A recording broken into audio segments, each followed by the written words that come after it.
Então eu vou organizar minha fala aqui em 3 pontos, rapidamente. Tentar fazer uma leitura desses novos movimentos, desses novos sujeitos, esses novos anormais, a partir dos movimentos políticos que a gente vê por aí, não só mundo afora, mas também no Brasil e aqui no Rio de Janeiro. Em primeiro lugar, eu acho que eu queria, só para a gente se situar, falar um pouquinho da função do espaço, da rua e da cidade no capitalismo contemporâneo, para a gente começar a entender do que a gente está tratando, talvez numa perspectiva mais ampla.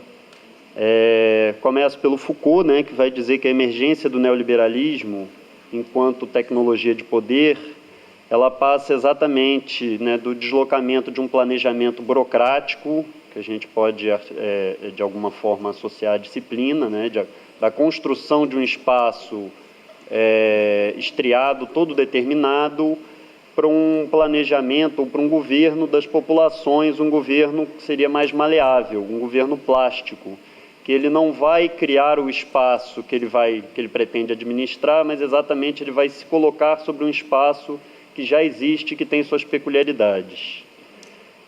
Por que eu estou dizendo isso? Em primeiro lugar, porque, como eu já pontuei aqui, a cidade hoje em dia ela é um espaço central de produção, não só de novas subjetividades, mas de produção de riqueza mesmo. O que é o valor no capitalismo atualmente? É exatamente a gestão dos fluxos urbanos. Não só a questão da logística, mas a gestão mesmo da criatividade, dos espaços entendidos como espaço de encontro, como espaço de produção de vida, de alegria. A gente tem essa série de grandes eventos e grandes espetáculos no Brasil atual, né? Eu posso falar da Copa do Mundo, podemos falar das Olimpíadas aqui no Rio de Janeiro, tem encontro de juventude, Olimpíadas militares, Rio +20, que está aí na nossa frente. Então, toda essa produção imaterial, essa produção de sentido, ela vai ser extremamente valorizada no capitalismo atual. E quem fala isso, em primeiro lugar, lá nos anos 70, não à toa, ainda, eu acho, na ressaca ali do 68, é Henri Lefebvre, que é um urbanista francês, que vai dizer que a cidade, ela é atualmente o espaço onde se constrói e se desconstrói as novas centralidades. A cidade é o palco de um teatro onde vai se determinar o que tem valor, o que é produzido e como se produz, inclusive a desigualdade, né, que foi falada aqui. A desigualdade, não aquela desigualdade entendida na política tradicional, mesmo no marxismo, na esquerda tradicional, como algo dado, mas a desigualdade ela precisa ser produzida e atualizada cotidianamente. Ela precisa encontrar mecanismos que a perpetuem, que a afirmem o tempo todo. Em segundo lugar, rapidamente fazer um paralelo desse processo com os processos dos movimentos sociais que eclodiram nesse mesmo período, a partir dos anos 60, que são movimentos exatamente que não tinham uma pauta política estrito sensu. O Lefebvre mesmo vai falar que eram movimentos que não lutavam pelo aumento de salário, eles não lutavam por uma redução da carga do horário de trabalho, mas eram movimentos que pretendiam, partindo de uma recusa, talvez difusa, não muito clara, daquele modo de vida, eles pretendiam abrir as portas para que novos modos de vida pudessem emergir. Então era uma coisa muito sutil, muito delicada, mas ao mesmo tempo de uma potência inimaginável. Eram movimentos que não pretendiam dizer como você deveria viver, mas eram movimentos que, a partir da crítica de como se era obrigado a viver, abrir as portas para que a gente pudesse desenvolver novos modos de vida, né, novas relações. Eu vou pegar aqui rapidamente uma questão pontual, mas que acho que é muito importante, é que a Copa do Mundo, aqui eu não sei se vocês sabem como funciona, qual o padrão FIFA de produção, de valor, mas a FIFA ela tem uma série de contratos com empresas parceiras, que são as empresas aliadas dela, que viajam ao redor do mundo com essa marca FIFA e essa marca Copa do Mundo. Tá? Inclusive, Copa do Mundo é uma coisa que não pode ser dita no período da Copa do Mundo sem autorização da FIFA. Essas marcas que viajam junto com a FIFA, elas vão criando um estado de exceção, mas que talvez esse termo a gente precise reatualizá-lo, porque é uma exceção que ela é interna ao código, né? É uma exceção que ela passa pelos governos, é uma exceção que ela é reproduzida em cada país que recebe a Copa do Mundo, então ela perde esse caráter de um evento externo à lógica e passa mesmo a funcionar como uma exceção que é mais uma ferramenta dentro no contexto de outras ferramentas de produção. E essa exceção ela se caracteriza por alguns pontos. Primeiro, as marcas elas são intocáveis, digamos assim. Você não tem direito a usar uma imagem da Copa do Mundo, você não pode fazer referência à Copa do Mundo, você não pode vincular nenhum tipo de produto, experiência, relação, evento à Copa do Mundo. Quer dizer, o Brasil é o país do futebol. Se você falar isso no período da Copa do Mundo, você está infringindo uma série de regras. E eu não digo isso do diálogo aqui, né, do bate-papo aberto, mas se você que é um camelô, se você que tem o seu pequeno negócio, sua birosca, se você falar de futebol naquele período, você pode ser enquadrado e, de fato, nesse estado de exceção legal. Além disso, ela tem uma lógica espacial muito bem estabelecida, quer dizer, ela não vem simplesmente e se coloca como FIFA, esse período ninguém fala nada. Não, ela sabe que é impossível conter os muitos, ela sabe que é impossível conter todo mundo, então o que ela vai fazer? Ela, partindo de um mapeamento das regiões onde vão acontecer, onde vão sediar esses jogos, ela vai escolher não só o espaço, por exemplo, em torno do estádio, mas sabe-se também que muita gente vai assistir jogo na Lapa ou em Copacabana. Então ela vai lá, monta seus estandes e ela decreta um espaço de exceção nesses locais, um raio de 10 quilômetros, 2 quilômetros, 5 quilômetros, vai variar, e dentro desses espaços ela funcionaliza o poder público que vai estabelecer essa lei da FIFA. Isso quer dizer o quê? Se você é camelô em Copacabana, se você tem um pequeno negócio, se você é morador de rua, se você é alguém que está passeando ali, você vai ter que se submeter às regras da FIFA naquele período. E isso é inegociável. Isso vem de cima para baixo. A gente pode encontrar um paralelo nisso, inclusive, na questão da crise econômica, quando a gente olha para a Europa atual e vê alguns governos compostos com banqueiros que não foram eleitos, quer dizer, se a gente reclama que a democracia representativa ela é pouco para o que a gente quer, esse pessoal reclama que a democracia representativa é pouco porque eles querem, né, obviamente com outro viés, e a gente está vendo verdadeiras revoluções que vêm de cima para baixo. Então, é uma transformação legal que ela não é externa, por isso que eu digo que o estado de exceção talvez não seja o melhor termo, mas ela é interna à lógica de funcionamento do novo capitalismo. E aí a gente talvez poderia pensar em uma zona de exceção temporária, né, brincando um pouquinho com o pobre do Hacking Bay. Então, em segundo lugar, eu queria falar um pouquinho do porquê do valor desses espaços, o porquê do valor das ruas e da cidade, e como essa produção funciona e como ela é apropriada.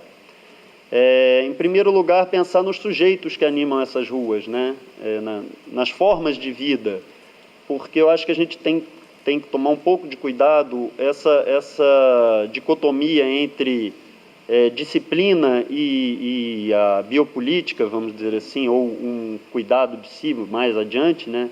Ela não é tão bem separada assim, né? O próprio Foucault vai falar que uma tecnologia ela ressignifica as outras, ela se combina e produz híbridos.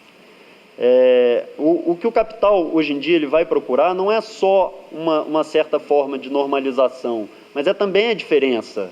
E aí é que tá, tem um jogo duplo, né? Se a gente pensa no que é a Lapa, por exemplo, que é, eu não sei se todo mundo aqui, eu imagino que nem todo mundo seja do Rio de Janeiro, vou falar rapidamente.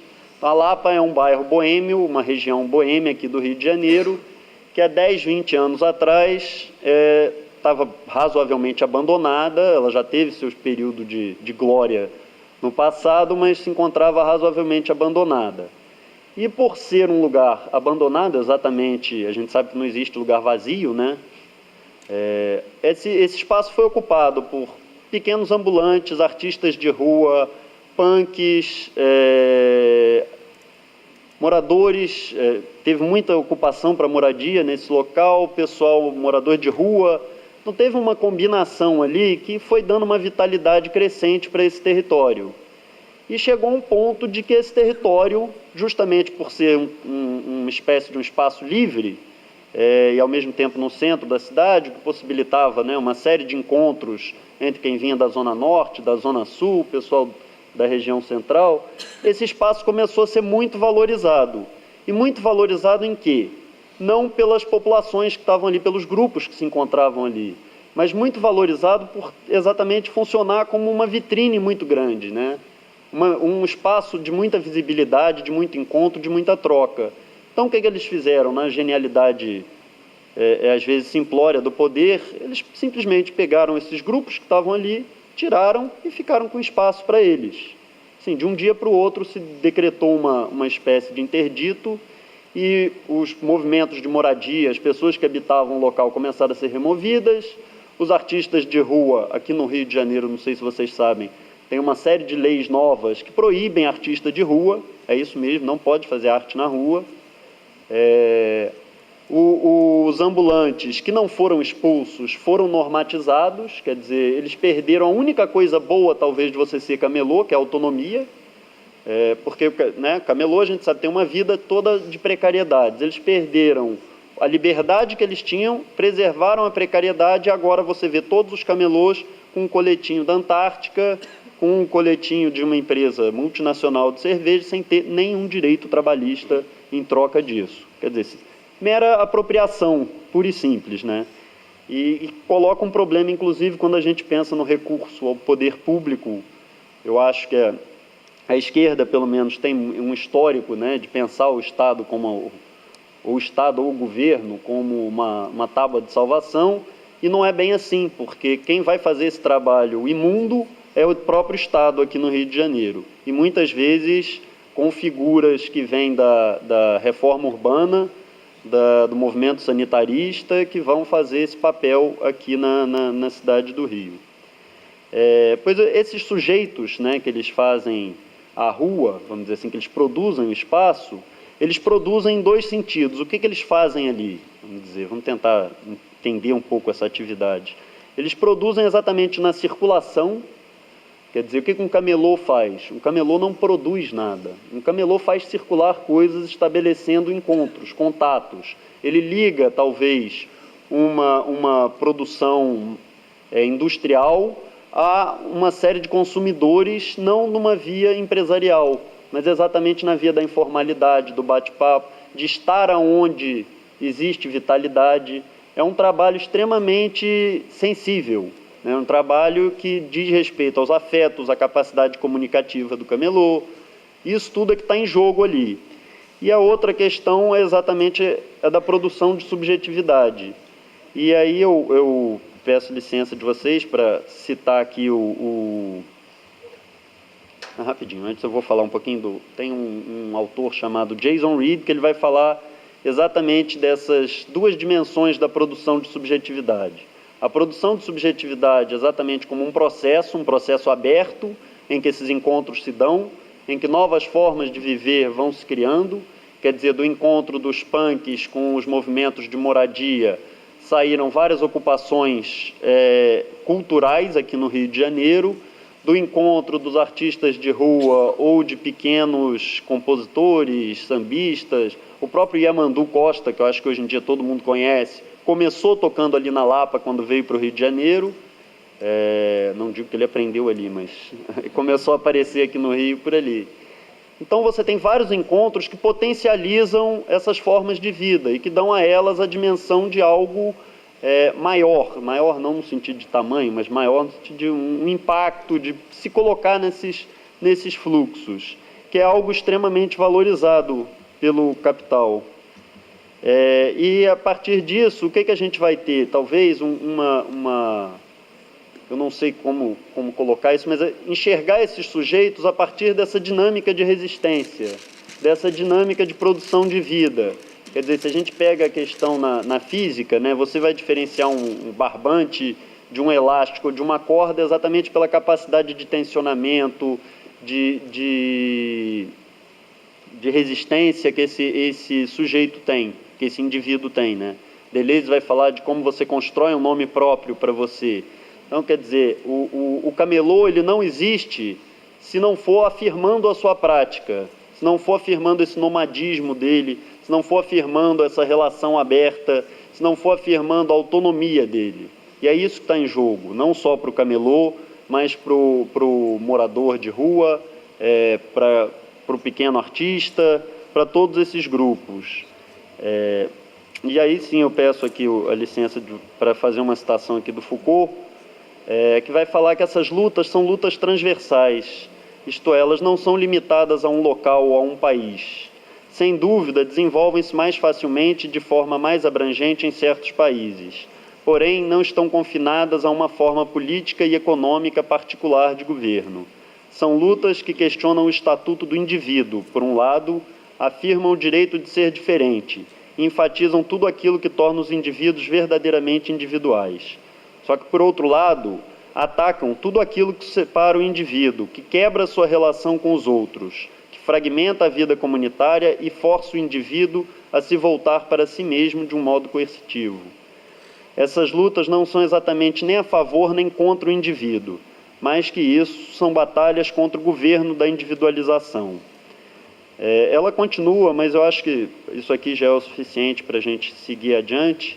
Falar um pouquinho, então, desses novos movimentos que estão aparecendo mundo afora, que são movimentos que, se eles têm alguma característica comum, né, e aí eu me refiro ao que aconteceu no Egito, na Praça Tahrir, ao 15M na Espanha, ou às Ocupais todas nos Estados Unidos, e uma série de pequenos esporos que têm surgido, não só mundo afora, mas aqui também no Brasil. Eu tive a oportunidade de participar da ocupação aqui no Rio de Janeiro. O Emerson esteve lá, acho que algumas outras pessoas da linha estiveram lá. Foi uma experiência extremamente interessante, e extremamente interessante exatamente porque colocava num mesmo espaço, vamos dizer assim, colocava todo mundo no mesmo barco. Por mais que a gente saiba que a gente não está da mesma forma dentro do barco e que somos diferentes estando dentro do barco, foi a primeira vez, pelo menos para mim, que eu tive a oportunidade de ter que decidir coisas sem poder me valer de nenhum recurso exterior ao que estava sendo colocado em discussão ali. Para deixar mais claro, quer dizer, era uma relação que não passava pelo clientelismo, não passava pelo assistencialismo, não passava pela medicalização ou por uma forma partido, e não passava, não é porque não se tentasse fazer, é porque pelo fato de estar todo mundo na rua, ficava impossível você apelar a qualquer tipo de coisa externa. Quer dizer, não tinha autoridade que era reconhecida ali, a não ser a autoridade que se construía na relação. Não tinha lei que era construída ali, porque cada um vinha com uma noção de lei diferente, e todas elas entraram em conflito. Então, diante desse caos total, como foi dito aqui antes, qual é a forma de decisão que você vai colocar em movimento? Como é que a gente pode estabelecer qualquer tipo de consenso, essa palavra que, aliás, foi implodida lá, acho que no segundo dia, de ação, de produção. E o que se viu foi exatamente a implosão de noções pré-feitas, pré-fabricadas, como assembleia, votação. Quer dizer, nada disso funcionava. Primeiro porque a gente vem com um léxico político, que certamente não é o léxico político, para radicalizar, do cracudo, do morador de rua, do ladrão ocasional, não vai ser esse léxico. E, bom, se a gente quer construir junto, e a gente tinha essa proposta, você vai ser obrigado a negociar o seu próprio vocabulário, as suas próprias práticas, tudo isso vai ser colocado em questão o tempo todo. E, a partir daí, o que a gente via emergir era um saber das ruas, um saber democrático, que não era o saber tradicional de política, que não era o saber tradicional em saúde, embora eu possa dizer, não sou da área da saúde, mas a gente teve N casos de pessoas que chegaram lá totalmente devastadas, e eu não digo nem por causa de droga ou por causa... Digo exatamente por história de vida, por condições de vida, e que num espaço de um mês, sem recurso, sem instituição, sem nada a amparar essa experiência, a gente via transformação, a gente via que essas pessoas se envolviam. Quer dizer, tem que ter muita sensibilidade para saber, por exemplo, quando um bêbado invade a Assembleia e começa a discursar e fala durante 3 horas. Porque ele nunca fala para ninguém, aquela voz dele não é vista como política, aquela voz dele não é vista como desejosa, e aquela voz dele não é respeitada. E você tem que passar por isso, talvez, fazer essa travessia, para chegar lá na frente e descobrir que tem um sujeito ali que luta, que vive, que quer se colocar, e que é essencial ele ter esse espaço, ele falar por ele, né? Porque a gente está cansado de ver pessoas falando pelos grupos que supostamente representam, para a partir disso você construir, dentro dessa troca de perspectivas, um saber mais horizontal, um saber permeável à diferença e que não vai reduzir a diferença nem a uma representação, nem a uma forma de mercadoria. Então, eu acho que o fundamental desses movimentos, o que eles têm de mais precioso é exatamente essa abertura. Abertura que eu digo não só aos grupos diferentes, abertura à diferença, mas essa dimensão ética de manter o espaço aberto. Quer dizer, aconteça o que acontecer, e eu posso dizer que em termos práticos, talvez, vamos dizer assim, bem cartesianos, o movimento foi um fracasso. Mas isso é ótimo, foi uma experiência maravilhosa. Talvez ele não devesse dar certo. Talvez a grande questão fosse essa, era uma experimentação. E a gente tinha noção muito clara que aquilo ali ia cair no dia que aquilo ali tivesse uma cara. Isso acho que desde o primeiro dia. O dia que aquilo ali tivesse uma cara, uma coisa que você chegasse lá sabendo mais ou menos a rotina, aquilo ia desabar. E não deu outra. Quer dizer, foram havendo impasses. Eu não vou dizer que aquilo ali foi uma maravilha teve muita dificuldade, a gente experimentou relações muito violentas, porque eu acho que são relações que permeiam a nossa vida na cidade. O Brasil é um país extremamente violento, racialmente violento, espacialmente violento, e isso apareceu ali, como tinha que aparecer, inegável, não dá para varrer isso para debaixo do tapete, senão a gente estaria trabalhando numa grande peça de ficção. E o que aconteceu é que, em algum momento, vários grupos, por cansaço, começaram a sair, a não voltar, a não se interessar, e a agenda começou a ficar previsível, as pessoas que apareciam começaram a ser identificadas, e não deu outra. Em espaço de 1, 2 semanas, a polícia, que não é boba, porque às vezes a gente também tem uma tendência a caricaturar o poder e achar que, né, eles são os idiotas, nós temos um saber que é extremamente potente. Não é bem assim, aí é que está o perigo da coisa. Até porque o nosso saber extremamente potente, ele é o tempo todo apropriado por esses grupos, né? Não, poderia citar N exemplos, mas eu acho que isso é muito, muito claro. Então, o que aconteceu? A polícia, depois de mapear muito bem o que tinha ficado ali, a cara daquilo que tinha ficado ali, foi, não à toa, num final de semana que tinha final de campeonato, eu nem me lembro que campeonato que era um jogo que tinha final, tinha um evento no MAN, tinha uma caminhada no aterro do Flamengo evangélica, quer dizer, todas as atenções voltadas para outros lugares, tinha show na Lapa no dia anterior, sabia que todos os bebuns, os festeiros, não estariam lá de manhã para proteger o acampamento. Chegaram às 5 horas da manhã. E aí qual foi a prática, né, desses grupos? Porque aí vão todos esses grupos articulados, né? Vão os assistentes sociais, vão os psicólogos, os médicos, o choque de ordem, a polícia, quer dizer, o circo vem completo. Foi pegar esse pessoal, separar, voltar àquela prática tradicional. Separou, quem é classe média vá para sua casa, acabou a brincadeira. Os pobres que não apresentarem carteira de trabalho vão ser recolhidos. O pessoal que tiver bêbado, de ressaca, quer dizer, eu digo isso até porque a gente tem essa coisa tão naturalizada na cabeça, né, que o doente, o dependente de drogas. Tinha gente que estava ali passando pela primeira vez, foi para lá, encheu a cara, deu azar de estar lá na hora, foi enquadrado como viciado e foi internado, foi levado para Antares. Não é brincadeira isso não. E desmontaram o acampamento todo, levaram nossa biblioteca construída a duras penas e correndo da chuva, pelo menos umas 20 vezes eu ajudei a correr com a biblioteca debaixo da chuva. Ela foi encontrada numa caçamba de lixo ao lado do batalhão ali da Lapa. Assim, nem esconder, eles esconderam, uma caçamba de lixo. A gente encontrou depois andando, um grupo que estava andando pela Lapa, a biblioteca, os livros, a estante, tudo inteiro. Do jeito que estava, ela foi parar na caçamba de lixo do batalhão de polícia. As pessoas foram agredidas, bom, aí esse trâmite vocês já conhecem, já estão cansados de ouvir. Mas o que eu queria enfatizar aqui, né, é que essa luta, que não é uma luta, talvez, vamos dizer, estrito senso política, mas são várias lutas, são lutas por formas de vida, né, pelo direito de viver, talvez até a coisa às vezes adquire essa dramaticidade, elas vão ser lutas que vão cruzar todos esses grupos, e talvez aí resida a grande potência de um movimento como esse. Aí eu cito aqui o meu companheiro, camarada Alexandre Mendes, que fala que vai ser a partir das lutas e atividades desses novos sujeitos sociais, sem tetos, camelôs, informais, precários, movimentos culturais, mídia livristas, pré-vestibulares para pobres e negros, movimentos de mulheres, indígenas, todos esses movimentos, movimento contra a violência na favela, que os direitos podem ser recompostos na direção de uma emancipação política, né, com todas as aspas aí, e da igualdade econômica.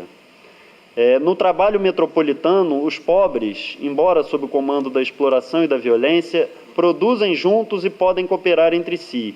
A cultura livre, produzida fora do regime de propriedade intelectual, ela está conectada com a possibilidade de descriminalização dos camelôs. As ocupações para moradia são, ao mesmo tempo, ocupações que possibilitam o trabalho e a renda dos ambulantes.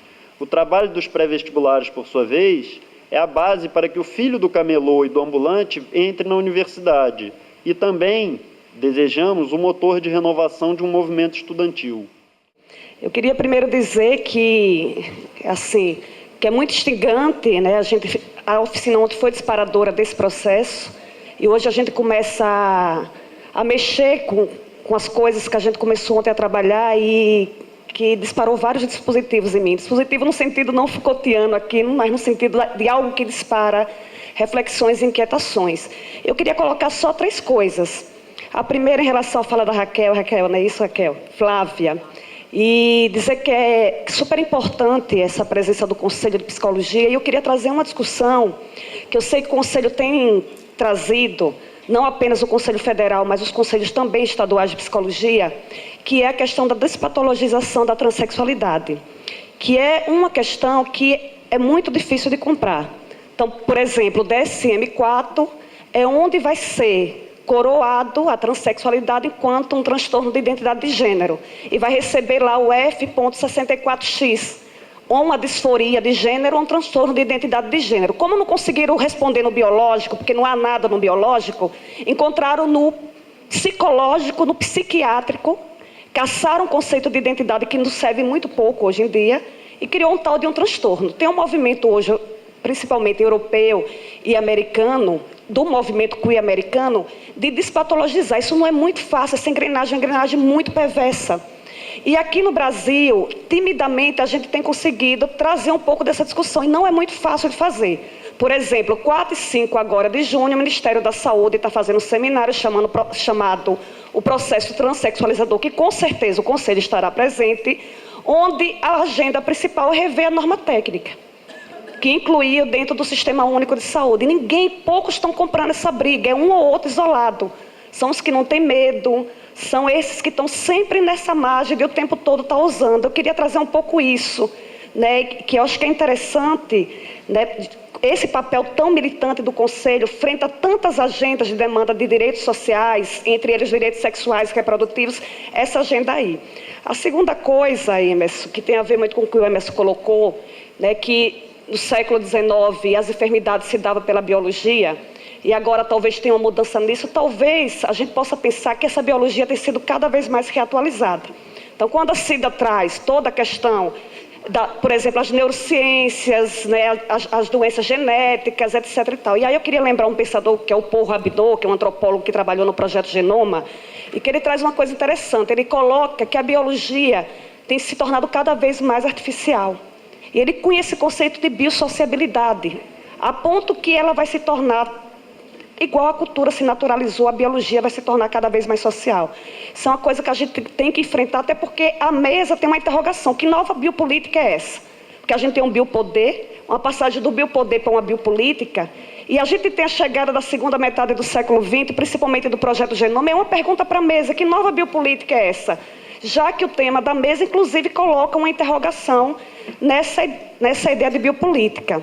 E para o Pedro, né, Pedro, queria colocar, Pedro, que assim, sua fala enche muito de esperança, porque a gente também, quando enxerga essas singularidades de várias formas de subversões e de resistência, a gente vê muitas possibilidades de vazamentos e de construções de outros modos de vida, mas me angustia muito também como essas novas formas subversivas, e eu vou colocar esses subversivas entre aspas, elas, que é um pouco não, tem tudo a ver com o que a Laura colocou, ela tem sido também capturada.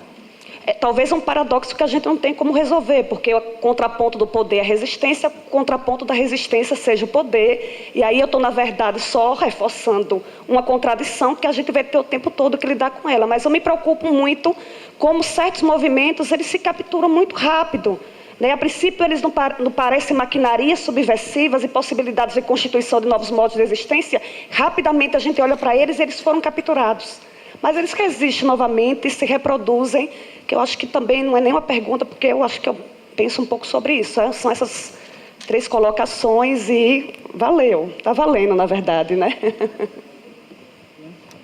Achei genial a ideia que você trouxe das figuras dos quadrinhos, mas me produziu uma tremenda de uma tristeza. Porque eu vi muitos, mas muitos, infinitos, Mafaldas, Cebolinhas e por aí vai. E daí, assim, tem algumas coisas que eu queria compartilhar com você que vem me inquietando, que, assim, num determinado momento da sua fala, você pega e diz assim: mas como que os pais podem acreditar nesse interrogatório sugestivo? Aí eu queria te perguntar se você não faz uma percepção do tipo: por que os pais desejam ter esse interrogatório sugestivo, né? Porque quando eles já chegam com a demanda, né? Então, essa é uma primeira tensão, assim.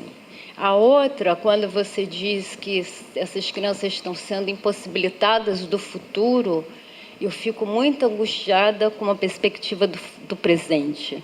Eu acho que essas crianças estão sendo roubadas do seu presente, né?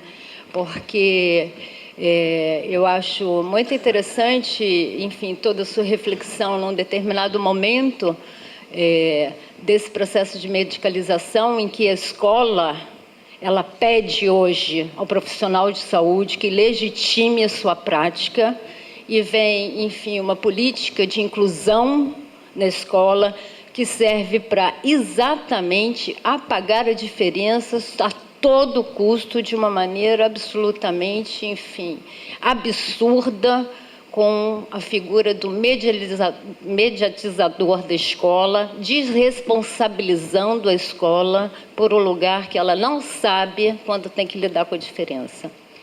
A outra é que, nesse sentido, então, assim, do que é um roubo do futuro, eu fico muito mobilizada com a ausência do presente, né?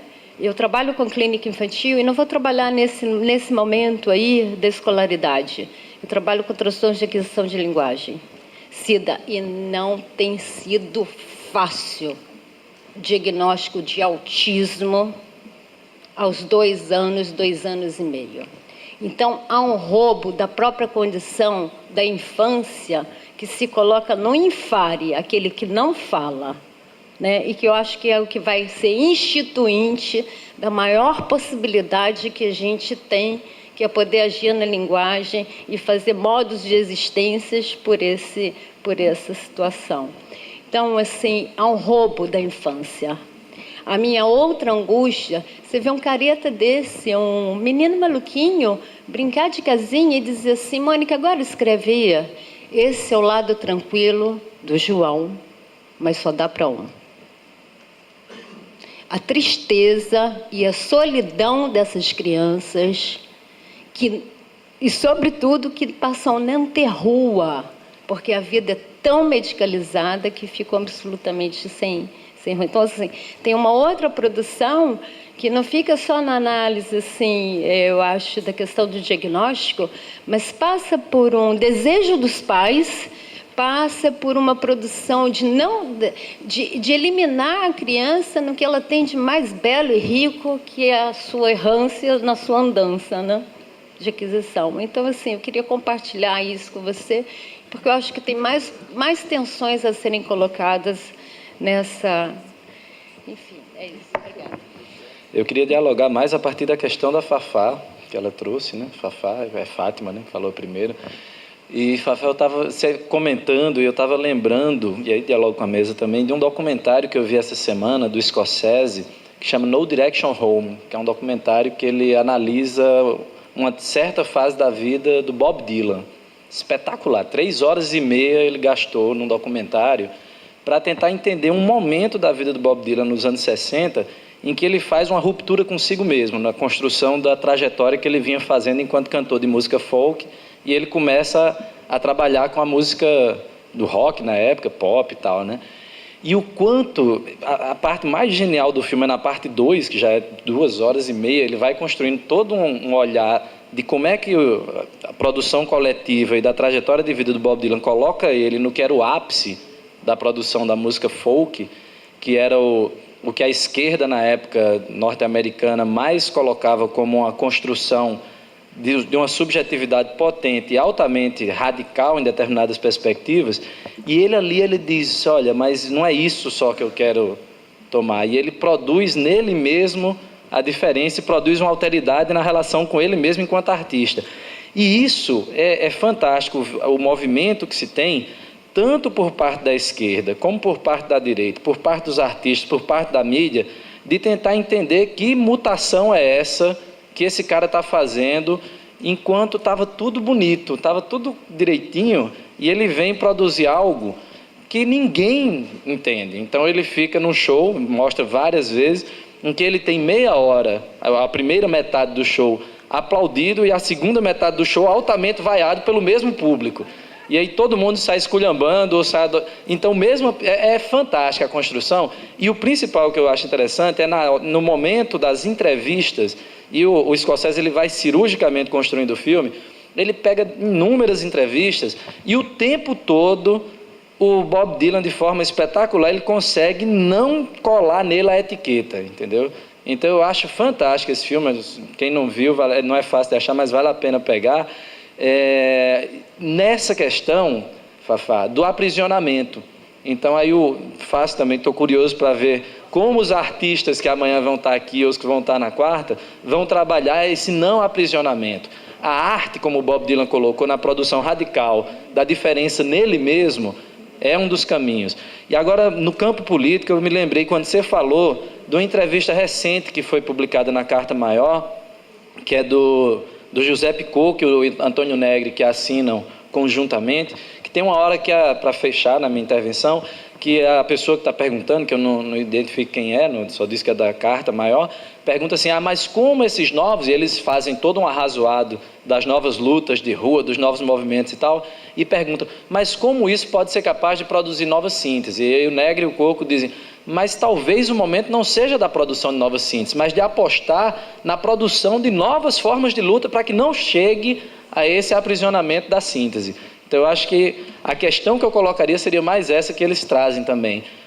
Mais do que se ocupar de como a gente está sendo aprisionado, que é necessário, mas como fugir. É o que o Emerson fala do toureiro, né? Como sair da questão necessária de ser encarada, mas às vezes falsa, que a gente se coloca do aprisionamento, e como investir na aposta das novas potências, dos novos modos de luta. Assim, é uma fala da Cida, né? Que tu te conhece. Prazer, Cida. Tu começou a tua fala fazendo uma advertência ou sinalizando um certo enquadramento que me deixou uma pulga atrás da orelha. Tu falou assim... Oi? Mas ela é grande. Falou assim, ó, existem doenças reais, mas não é disso que eu vou falar. Mas não é disso que ela foi falar. Aí eu fiquei, caraca, o que essa mulher quis dizer com isso? Porque, daí até conversei com um amigo meu, ela foi irônica. Né? Mas eu tentando ser fiel ao conteúdo do discurso, não, ela vai falar da doença que não é real, né? Ela vai deixar a doença real de fora. Aliás, eu quero também que não só tu comente sobre isso, se for possível, o Emerson também, Laura, o pessoal da mesa. Então, ela vai falar da doença que é construída artificialmente, porque existe a doença real, que é outra que tu não vai se ocupar da tua fala. Ao mesmo tempo, tu focou toda a construção bastante concreta da medicina, enfim, da saúde e, última análise, da doença. Então, o que é que tu quis dizer que tu não ia falar de doenças reais? E como é que é isso? Porque, em última análise, que me parece, assim, também traz esse problema que está no cotidiano das práticas, que é, bom, em que medida eu tenho que considerar aquele fenômeno, né, que está ocorrendo naquela existência de uma gravidade significativa, inclusive com o que eu tenho como referencial, que diz que é doença, e que vai me autorizar, enquanto profissional, de fazer uma intervenção que, em última análise, fica difícil de escapar de ser de controle. Então, vou tentar, não vou seguir muito... Mas, assim, eu devo fazer duas explicações. Quando eu comecei falando que o Emerson não era médico e eu era muito médica, era para justificar porque ele não tinha posto conflito de interesse. O Emerson é extremamente médico e eu também não sou médica. Nós ficamos, né, quando precisa. A outra questão é a seguinte. Na hora do almoço eu disse para o Emerson assim, na mesa. Porque antes eu perguntei para ele por e-mail assim, quanto tempo temos para a apresentação? Ele falou, isso na hora a gente combina. Certo. Então eu tinha várias apresentações, né? E aí eu ia fazer a pequena. Depois da fala dele, eu falei, não, a pequena não. Eu vou fazer a grande encurtada, certo? E aí eu encurtei, não pude falar por que é. Então, vamos lá. Eu não falei que dislexia, TDAH e TOD são doenças inventadas e que, apesar de tudo que dizem, isso pode ficar para um outro dia, ou para uma outra hora, ou para daqui a pouco, não há nenhuma evidência científica, não no conceito que eles usam de evidência, tá? Mas de comprovação de que é doença. E eu não estou dizendo que não tem pessoas que se comportam de modo diferente ou que aprendem de modo diferente. A questão é, aprender de modo diferente caracteriza uma doença? Não. Ter uma alteração anatômica é doença? Não. Não é isso que caracteriza como doença. Então, eu fiz joguei, mas não, né? Eu precisei cortar. Não sei se clareou, mas depois, para quem se interessar, tem um texto meu e da Cecília Colares, que é da área da educação, e que chama O Lado Escuro da Dislexia e do TDAH, em que a gente recupera um pouco a história de como isto foi inventado sem nenhuma comprovação. Esse texto, aliás, o título dele tem uma história interessante, porque ele foi feito depois de uma apresentação. E quando eu estava fazendo a apresentação, eu dizia, eu devia chamar de O Lado Escuro, né? Aí, não, lado escuro vai chamar... É porque era realmente o primeiro e único debate que teve entre quem defende e quem critica. Depois disso, nunca mais eles vieram para o debate. Aí falaram, não, o lado escuro provoca muito. Eu vou chamar de o lado oculto, fica melhor? Então, vamos lá, o lado oculto da dislexia e do TDAH. Quando eu projetei, eu olhei e estava escrito o lado escuro.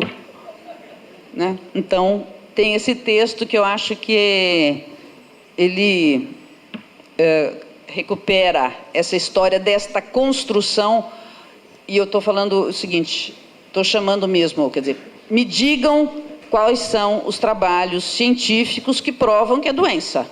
Não adianta dizer... Não, eu quero saber quais são os trabalhos científicos. Porque dizer assim, 20% da população tem tal padrão de comportamento, isso só diz para mim, isso não é doença biológica. Isso é uma doença produzida socialmente.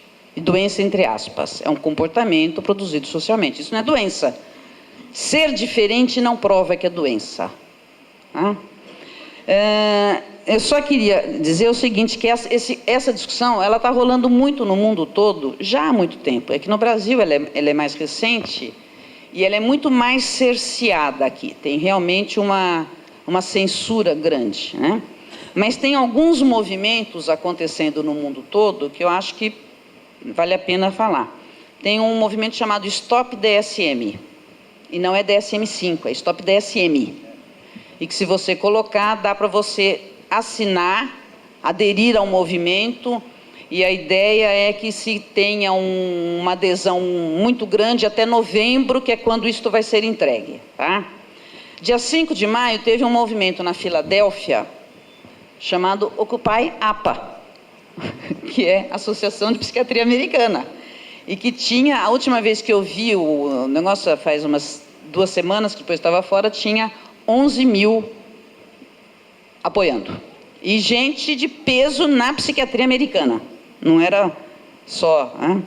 E tem um movimento no Brasil, que a Flávia mencionou, que é o Fórum sobre Medicalização da Educação e da Sociedade, que é um movimento que se iniciou em 2009, na verdade ele começou antes, mas ele se concretiza em 2009, e que é exatamente pela articulação de várias pessoas que vinham trabalhando isoladamente, e tem essa crítica. E tem vários núcleos do fórum, inclusive um aqui no Rio. E o fórum tem um site que é medicalizacal.com.br, com manifesto que as pessoas podem assinar, acho que é importante.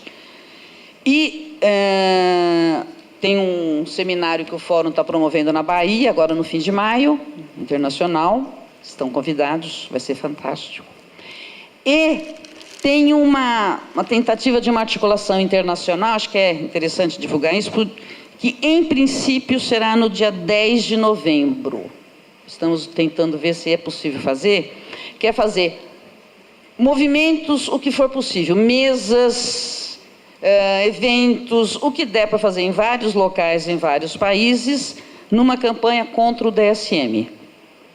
Então, precisamos estar articulando com isso. Tá? Uma questão que eu queria colocar é a seguinte, eu tinha anotado aqui, mas eu não vou me deter, que é o seguinte, acho que a gente precisa parar um pouquinho, quando a gente fala em biologização, em biologia, eu gosto muito de biologia, sei que o Emerson também gosta muito, ele era professor. Isso não é biologia, porque biologia é o estudo da vida, e a vida é imprevisível e irregular. Essa biologia é de corpo morto, portanto não é biologia. Isso que eles fazem é tirar a vida da cena para falar de um objeto, que é chamado de biologização. Mas acho que a gente precisa recuperar, inclusive, a biologia para a gente, porque a biologia é muito bonita e joga na imprevisibilidade, na irregularidade, como diz Canguilhem, não aceita norma científica e muito menos gaiola. Né? A vida não cabe na gaiola. Mônica, as figuras de quadrinho, lógico, né? Mas ainda bem que elas continuam resistindo. Continua tendo um menino maluquinho, continua tendo uma falda. Só para te dar um exemplo, eu não sei em que cidade do Rio aconteceu recentemente, eu recebi um e-mail de alguém que ouviu uma palestra minha. Onde foi? Na UF. É um professor de 3º ano e que mandou um e-mail dizendo o seguinte, que no dia seguinte aconteceu na escola dele algo que confirmava tudo que tinha sido discutido. Que ele estava na sala de aula e chegou na escola uma uma psicóloga, que trabalha para uma empresa terceirizada pela Secretaria Municipal de Educação. Não sei em que cidade é isso. E aí ela era uma mulher loira, entrou nas salas dele, né?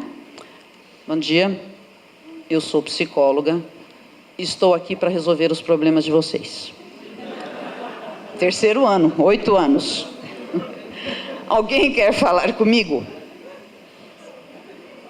Silêncio. Aí ela assim. Alguém quer fazer alguma pergunta? Aí Joãozinho, porque sempre tem um Joãozinho, levantou o dedinho e ela falou, pois não. A senhora é loira de verdade ou tinge o cabelo? E ela respondeu, eu estou aqui para resolver os problemas de vocês e não os meus. E foi embora. Então vejam que continua tendo. E era isso que eu dizia, né? Quer dizer, eles têm muito medo, mas no meio do redemoinho tem o demônio, tem o Saci Pererê, né? Que inspiram todos aqueles que viraram o mundo e aqueles que vão continuar virando o mundo. E os pais, Mônica, eu acho que tem os que querem porque já foram capturados. E eles sofrem, eles querem. Eu acho que esse é um desafio para nós. Quer dizer, como acolher os familiares, como atendê-los, como ajudar, porque na verdade eles se sentem acolhidos, porque é difícil mesmo, quer dizer, quando você é muito sofrido, né? Agora, tem muitos que quando escutam algo diferente procuram, pedem para avaliar, querem saber. Tem muitos que ficam muito bravos, né? Que esses já foram totalmente capturados. Eu acho que, mas acho que não dá para deslocar assim, não é uma coisa tão simples, né? A outra questão, só para deixar claro, eu não falei que as crianças estavam privadas do futuro. Talvez eu tenha falado isso, mas não é assim, é que ao impedir questionamentos, pensamento divergente, a gente está privando a humanidade de um futuro diferente. Porque o futuro diferente só se constrói com questionamento, com sonhos, com fantasias. E é disso que eles têm medo e que eles querem normatizar. Eu acho que é essa a questão, né? Na verdade, é o mesmo processo sempre de calar os questionamentos, agora de uma forma mais elaborada e mais rentável, tá? Quando a gente está falando de todo esse processo, algo que acontece muito fortemente, sem que a gente se dê conta, muitas vezes, é uma desconstrução de direitos. O processo de medicalização, ele naturaliza a vida, naturaliza o mundo humano e iguala ao mundo da natureza. E no mundo da natureza não existem direitos. Eu brinco que o carneirinho só tem o direito de tentar correr. E nada mais, né? Só para ficar mais claro o que é essa desconstrução de direitos, veja, uma conquista que a gente tem, e falar em direitos é algo construído na história da humanidade, é uma conquista muito sofrida e pela qual muitos morreram. E é isso que está sendo atacado junto com toda as possibilidades de vidas diferentes, né? Eu vou dar um exemplo que eu acho que fica mais concreto. Enquanto a medicina, a psicologia e a educação disseram que crianças com síndrome de Down não poderiam aprender nada, os pais de crianças com síndrome de Down disseram, nossos filhos têm o direito de aprender. E lutaram e conquistaram o direito de aprender. Isso é um direito, tá? Este ano, eu não sei se vocês viram, saiu em jornais, na televisão, uma garota com síndrome de Down que se formou em jornalismo, porque teve o direito de aprender. Qual é o direito que as associações de defesa de crianças e adolescentes com essas doenças, que essas realmente são inventadas, né? Por isso que eu fiz a diferença, defendem? É o direito de não ser reprovado. Isso não é direito, é desconstruir o direito de aprender. Porque se eu tenho o direito de não ser reprovado, eu não tenho direito de aprender. E não posso, porque ninguém vai me ensinar, porque já está dito, ela não vai aprender porque ela não pode ser reprovada. Isso começou na educação fundamental e isso hoje tem em vestibulares de universidades e tem em cursos. Então tem estudantes que prestam vestibular com base numa liminar, num laudo de uma associação que tem tempo a mais para o vestibular e condições especiais. Em relação à militância pelos direitos sexuais, né? No começo desse ano, uma das primeiras plenárias desse ano, a gente brincou um pouco no plenário que a gente estava sendo chamado de conselheiro que só sabe tirar foto com gay e todas as outras siglas, né? Porque a gente estava trabalhando muito junto com esse movimento, então veja, então que a gente estava ali para cuidar dos interesses da profissão. E que a gente precisava fazer política mesmo e parar de tirar foto com gay. Então, veja o nível, né, da situação. Uma das questões que a gente vem lutando é contra a escala Harry. Eu não expliquei, né? Muitos sabem, mas a escala Harry, um dos itens dela, um teste que ele avalia supostamente a possibilidade de alguém cometer um crime ou ter uma tendência a cometer crimes, e um dos indicadores é se declarar, né, homossexual. É um indicador que ele não pode, ele é fundamental, né, e aí toda uma luta nossa contra professores de várias universidades da psicologia, de associações da psicologia, que defendem a cientificidade do teste, enfim, né? Então, nós temos sido muito xingados, execrados pela Sociedade Brasileira de Psicologia, muitos processos da inconstitucionalidade das nossas resoluções, como essa do exame criminológico, que está ligado, um dos pontos é a exame de reincidência de crime, né? Então, esse é um ponto. Mas eles são muito, acho que eles se comunicam, né? Todo esse movimento de psicopatologização, de psiquiatrização, de medicalização, enfim, de judicialização, de jurisdicionalização, eles são práticas vizinhas e elas vão se sustentando. Agora, a questão, eu acho que quando elas estão juntas, elas se tornam um dispositivo de dominação. Porque tem uma coisa que o Foucault nos chamou a atenção no Sujeito e o Poder, que é a relação de poder-saber, mas outra coisa é a dominação e a violência. São diferentes, podem se comunicar, mas são diferentes. Quando essas várias questões estão juntas, a gente tem uma dominação, né? E ela é muito forte e se reproduz em diferentes práticas, né? Então, essa questão dos direitos sexuais é muito complicado. A questão do aborto é uma questão, né, que a gente tem enfrentado. Por exemplo, agora no Cadastro Nacional de Gestantes, uma política do Ministério da Saúde, é uma forma de regular o corpo da mulher, assim, detalhadamente, em nome da saúde, Cadastro Nacional de Gestantes, e lá dá para perceber o momento que, se a mulher fez um aborto, dá para identificar e ela pode ser criminalizada. Então, a gente está lutando contra isso também no plenário. Mas a gente faz um lobby permanente. Hoje, o que a gente faz? Nós acompanhamos toda a pauta do Congresso.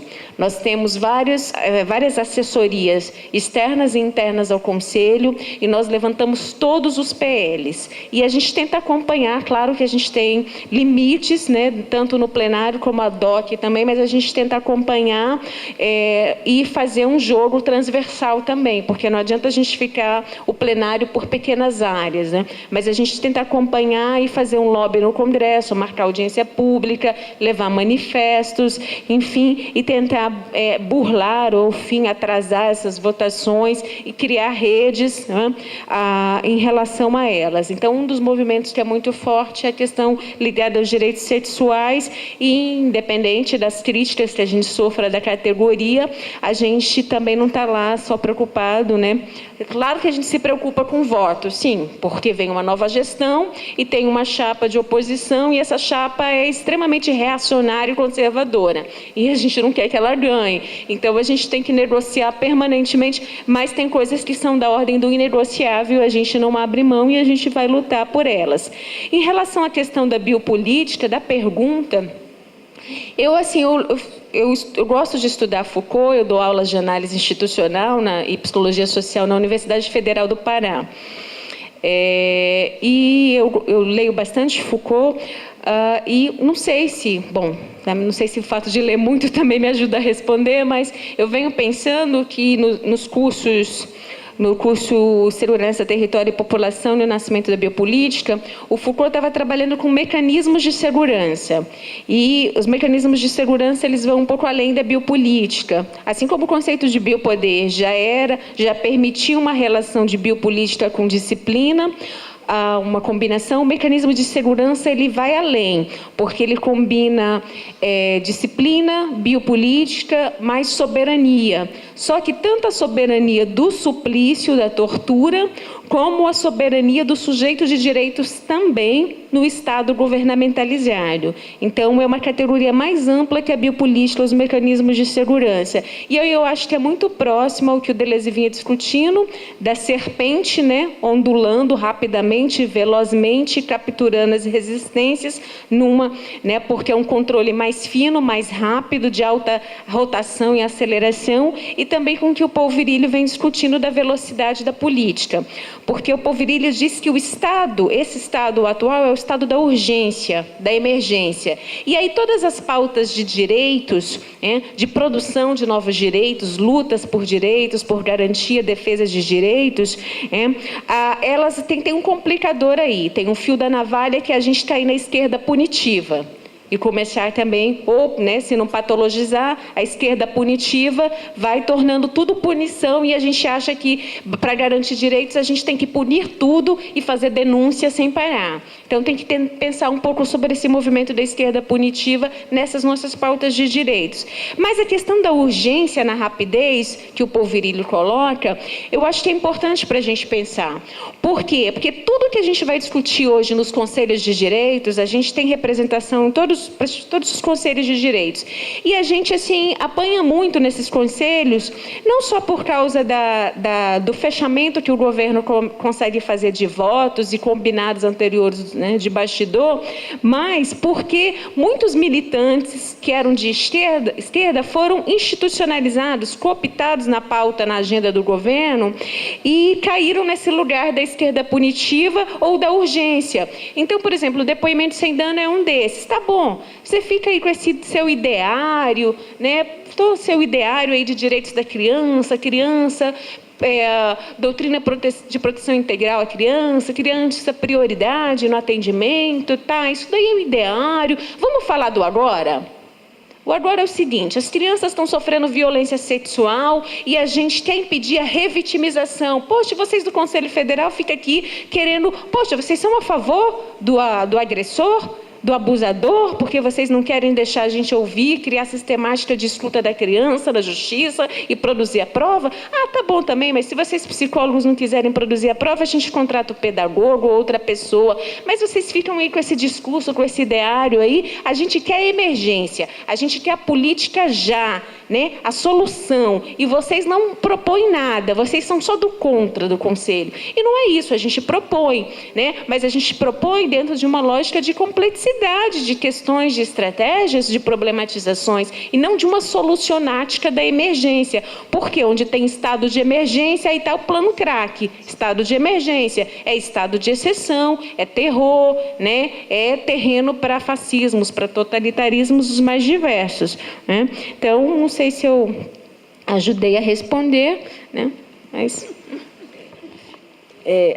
todas as doenças, quer dizer, todas as sociedades têm a sua nosologia, as doenças são socialmente construídas, né? O quanto a gente se incomoda, não se incomoda com diferentes características biológicas ou não, varia de sociedade para sociedade, né? Agora, mesmo em relação a doenças que, vamos dizer assim, há acordo, que certas alterações que produzem consequências biológicas, por exemplo, diabetes e hipertensão, vamos dizer assim, que os interesses da indústria farmacêutica interferem também até nos critérios diagnósticos. Então, recentemente, os níveis pressóricos que passaram a ser considerados como de hipertensão foram baixados. O nível de glicemia para ser considerado diabético foi baixado. Isso automaticamente levou bilhões de pessoas ao estado de doentes. Então, acho que essa é uma questão. Não, concordando com você, né? Então, assim, a outra coisa que eu queria dizer é que, então, mesmo diante de situações que a gente poderia, então, chamar de doenças reais, a perspectiva com que a gente entra na produção do diálogo com as pessoas que estão convivendo com essas situações pode ser produtora de vida ou pode ser aprisionante. A gente, em geral, como profissional de saúde, propõe às pessoas que organizem a vida em torno dos diagnósticos que a gente faz. Alguém com... enfim, quando, em geral, na perspectiva da defesa da vida, o que a pessoa quer é se ocupar o menos possível desse diagnóstico, que quer de nós a contribuição para poder tocar sua vida para frente da melhor maneira como ela possa. Então, eu acho que, não só em relação ao sofrimento mental, não só em relação às crianças, não só em relação às diferenças, mas em relação ao cotidiano das práticas de saúde, há muito que se pensar do ponto de vista da produção, quer dizer, da contribuição ou não que a gente dá para produzir, vamos dizer assim, melhores modos de andar a vida, como dizia o Canguilhem. Só para dizer assim, eu acho que realmente esses novos movimentos, eles não estão isentos de derrapagens, escorregadas e captura. Aliás, ninguém está, né? Então acho que a gente viver é um risco, então vamos assumir por uma dimensão produtiva essa questão do risco. Já dá para identificar, assim, já que você colocou esses movimentos sendo capturados em algumas dimensões, quer dizer, na Espanha houve um pequeno grupo que resolveu transformar o 15M num CNPJ e concorrer a financiamentos, o que seria, talvez aqui tivesse até uma dimensão mais interessante se fosse uma gambiarra, mas não é um grupo mesmo que quer ser representante do 15M, quer falar por ele. Aqui, por exemplo, no Rio mesmo, a gente está vivendo, vai ter nesse Dia Mundial agora, dia 12, vai ter uma reocupação e uma turma grande vai ocupar uma praça lá no Meier, e tem um grupo de gestores da cultura de São Paulo que viu aí uma boa oportunidade de lançar sua marca e vai ocupar a Lapa. Tudo bem, vamos em frente. Essas questões fazem parte, assim, acho que o Foucault coloca isso muito bem, eles não estão, nem esses movimentos, né, a gente aqui está para trazer conforto para ninguém, né? A ideia é exatamente bater na água para ver os peixes mexerem. Então, eu acho que o que ele, até como uma contribuição para essa questão da biopolítica, o que o Foucault coloca, eu acho, de alguma forma, quando ele passa da visão da biopolítica ligada à raça, né, para a questão das curvas de normalidade, e finalmente em como romper com esse ciclo, né, e aí entra toda a questão da subjetivação como afirmação de modos de existência, Eu acho que é a dimensão ética, não tem como da gente fugir disso, por isso não tem governo a ser, não tem Estado a ser conquistado, não tem, como a presidente disse outro dia, o dia que a gente vai dar certo, quer dizer, o dia que der certo, e aí? A gente vai para casa, fecha a porta, vamos dormir tranquilo, resolvido? Viveu-se naquele momento? Então, faz parte desse... Eu acho que o que tem de interessante é exatamente funcionar como espaço de encontros e o desafio é manter aquilo aberto. Não deixar aquilo fechar nem em formas, mercadoria, partido, seja o que for, nem chegar e falar algum ponto que a gente já resolveu o problema, e até porque novos problemas surgem disso. Acho que a ideia é proceder, como diz o Deleuze lá, é por problematização muito mais do que por solução. E vamos que vamos, é o jeito. Eu acho que tem algo interessante numa certa discussão, uma das discussões que aparece aqui, que é por que hoje a gente tem que fazer um certo olhar para tentar perceber as novas construções do ponto de vista de produções de territórios disciplinares e de conhecimentos que tentam operar nessa lógica que a gente percebe que é profundamente distinta dos momentos aonde o controle dos corpos, não é, eram feitas por outros mecanismos, né?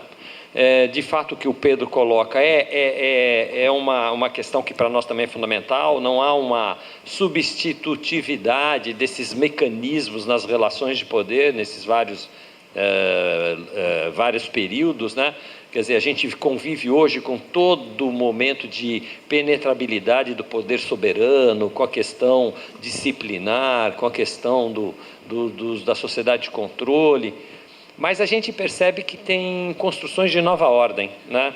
Eu me lembro que há um esforço gigantesco de um movimento que vai deslocando, por exemplo, no próprio debate do campo da epidemiologia, né? Lá pelos anos 20, 30, e isso vai se consagrando na formação de umas novas construções teóricas para a epidemiologia americana sobre o tema do risco, não é? A teoria do risco começa a ser uma das teorias que vai impulsionando novas conformações do conhecimento. E aí é interessante porque é como se você tivesse que ir percebendo que algo de novo está aparecendo nesse processo. Então, por exemplo, no tema do território, população, segurança, é óbvio que os primeiros mecanismos tinham como o grande medo que operava era a possibilidade da multidão se rebelar, né? A questão de você ter rebeliões, vamos dizer assim, contestando o poder central. E aí você tem toda uma maquinária que possa tentar fazer esse mecanismo de controle. Você não tem um reconhecimento de que os processos no campo do desejo, que não eram nem reconhecidos como tal, se localizavam num território de disputa, talvez da grande política, né? Ou seja, disputar modos de existir, operando a diferença como centralidade dessa disputa, que é algo fundamental hoje no nosso reconhecimento das grandes políticas, né?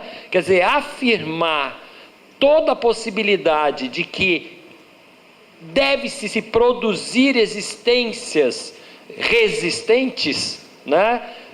Na sua singularização, e apoiar essas possibilidades, inclusive como pauta de luta social, que isso hoje é o terreno da grande política, que o terreno da grande política não é o terreno das máquinas aonde se faz a política formal, né? Então, essa questão não estava colocada nessa pauta deste jeito em outros momentos. E é óbvio que é interessante que isso só se apresenta porque novas questões estão aí sendo produzidas. Óbvio que tem a ver com essa lógica que a produção do valor está em outros mecanismos produtivos, né? A questão do trabalho vivo, a questão do urbano. Pedro trouxe elementos que são relevantes, e isso pede novos biopoderes. Não é possível mais operar com a anatomoclínica, por exemplo. A anatomoclínica já não é suficiente para dar conta disso. A questão do corpo biológico sob uma certa visão não é mais suficiente para dar conta dessas questões. Então você percebe que tem novas formulações e novos conceitos, ferramentas conexos um ao outro que estão aí presentes nessa discussão que a gente trata. Então, por exemplo, produzir toda uma teoria de que no campo do desejo você pode estar no campo da produção de vidas não saudáveis, quer dizer, produzir toda uma teoria dessa ordem é algo muito contemporâneo, é algo muito atual. Não é à toa que o DSM-5 está no campo da teoria do risco, entendeu? Está no campo da teoria do risco, porque ela vem atualizar um paradigma que cria novos componentes para esta produção. Então, não é desimportante a gente perceber e fazer esse reconhecimento. Quer dizer, o esforço gigantesco das novas teorias no campo, por exemplo, da medicina, não é? Que vai sofrendo, não à toa, uma influência psiquiatrizante brutal. Então, a psiquiatrização, não só da vida cotidiana é fundamental, mas tem uma psiquiatrização do campo médico, não é? No sentido de você poder elaborar exatamente essas reflexões. Por exemplo, quem são os maiores indicadores de medicações ansiolíticas na população no Brasil? Quem são os médicos que mais medicamentalizam com ansiolíticos as pessoas? Cardiologistas, clínico geral e ginecologistas. São esses caras que medicamentalizam a maior parte das populações que usam intensivamente ansiolíticos, né? Então tem um processo aí que é interessante de observar. E acho que essa teoria, que o campo do desejo é um campo que necessita ser regulado.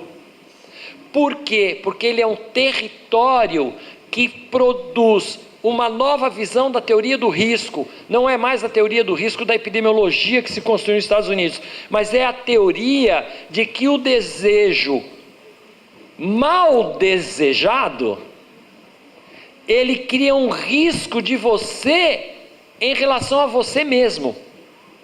Ou seja, você é o seu próprio risco. E aí entra uma teoria em cima disso, que é a gestão do risco.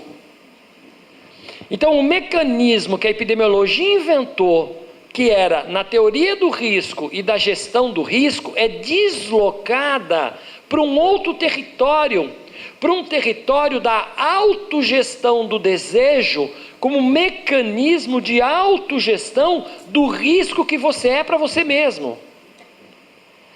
Essa é uma nova dinâmica neste campo, que não é mais da anatomoclínica. Não é mais da anatomoclínica, é outro lugar. E isso opera hoje na construção das políticas públicas. E isso me parece fundamental que a gente dê conta de compreender isso, porque isso abre um novo território para novas lógicas da própria clínica. A gente não faz mais as clínicas dos corpos quaisquer, a gente faz as clínicas dos corpos sem órgãos. Então, essa é toda uma nova construção que, do meu ponto de vista, está andando na produção dessa nova biopolítica. né? Senão a gente não consegue dar conta de perceber este movimento todo, onde nós estamos absolutamente enfiados, inseridos e tendo que construir mecanismos árduos o tempo inteiro no cotidiano da produção do cuidado, de desconstruir isso em nós.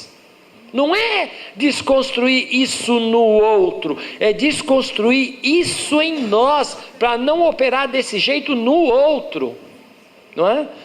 Então nós vivemos uma situação que é muito interessante. A lógica da gestão do risco é para o autocontrole, não é? É esse mecanismo no qual, e eu sempre brinco com isso, e todo mundo já conhece, que você fica olhando uma mesa de refeição e calculando quantos dias de vida você vai perder, dependendo do alimento que você come. O tempo inteiro nessa tensão, não é? Por quê? Porque, de uma certa forma, o novo paradigma da enfermidade, ele inclusive cria a imagem de que a gente, e você trouxe isso, a Cida trouxe, de que a gente é doente de uma doença que a gente ainda não tem. Ou seja, você tem que tomar um medicamento para não deixar de ser normal. Esse é o máximo da construção, não é? É o máximo da construção. Porque essa construção, ela tem uma capacidade de captura que é fantástico, né? Eu fico pensando que se todos cedessem a esse tipo de oferta, nós seríamos muito pobres no campo da poesia, porque não teríamos um maluco suicida que nem Paulo Leminski, que mandou toda essa teoria do desejo saudável à merda. Não é? Então, é isso. Viver nessa salubridade faz da vida uma merda. É isso.